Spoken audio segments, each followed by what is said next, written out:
This is a Phalaenopsis orchid. This is one of the easiest pot plants to grow. It's a fantastic gift. I remember I gave one of these to my mum years ago, and bless her, she was disabled and unable to go and look after it. So I left it in their quite dark, shaded conservatory.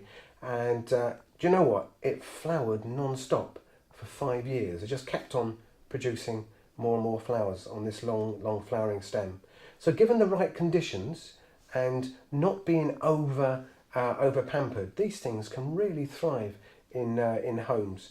Their natural habitat would be in the rainforest, where it's quite humid and quite shaded in the canopy of the trees. They don't normally grow in the soil. They grow in the bark of the tree, and they fling their roots out into that moist atmosphere there, into that humidity, and they absorb all their nutrients and their water through the air. So oftentimes the compost really is providing no more than a bit of stability in the pot. They're not getting their nutrients from that. They'll be throwing their roots out into the air and absorbing the moisture and the nutrients through there. So they do enjoy a little mist now and then, particularly in the winter when the heating's on, because that'll dry out the air.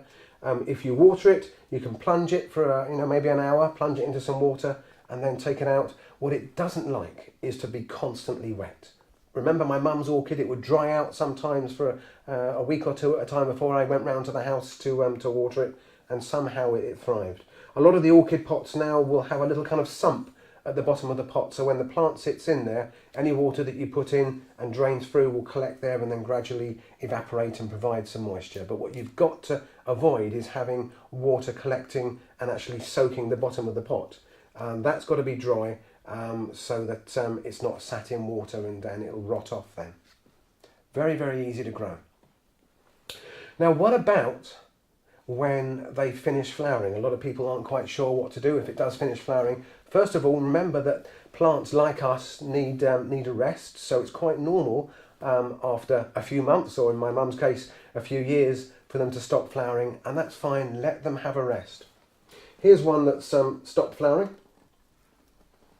And you can see in there how this is one of my beloved's orchids, and she's got it in a pot there where there's a little bit of water in the bottom. There's a clear gap between the water and the bottom of the pot there, so the roots aren't getting wet, but there's a bit of moisture that's going to evaporate and provide that humidity. It's finished flowering, and what I would normally do is probably cut back to a bud, one of these nodes, and I can just see that one's nice and swollen there, and that suggests to me that that's ready to produce another flower spike. But we haven't pruned that one back yet because, look at this, we got a little baby. And so we're going to leave this for a little bit longer. It's not quite a plant yet, but over the next few months, if we keep on misting it and looking after it, I would expect some roots to start to grow out at the base of the plant. When that happens, we can cut him off, put him into some of this barky orchid compost, and we've got two for the price of one. And then I would just nice and easily cut him back to just above that node there, that little swollen bud, and that will produce more flower spikes a few months later. And you can get orchid feed, little kind of drip feeders that you can leave into the compost, which will help encourage them to grow. But I think the conditions are the most important thing.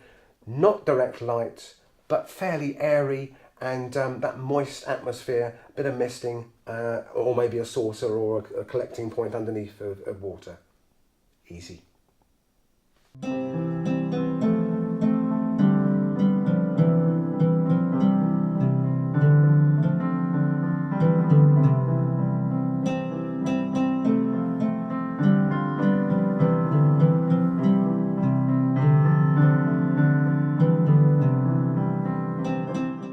Great thing about these is they cost next to nothing. They're great, like as a little gift. How much do you reckon it cost me? £7. That's all it is. Yeah. Roger. Oh, right, sorry. Pete, I've got to say thanks very much for allowing us to film. And this is a very exotic orchid. Cost me an absolute fortune, but I want to say thanks for allowing us to film in your lovely conservatory. So have this with our thanks. I can see that you're really moved by that. That's the power of plants. I don't know what to say. That was enough. Cheapskate.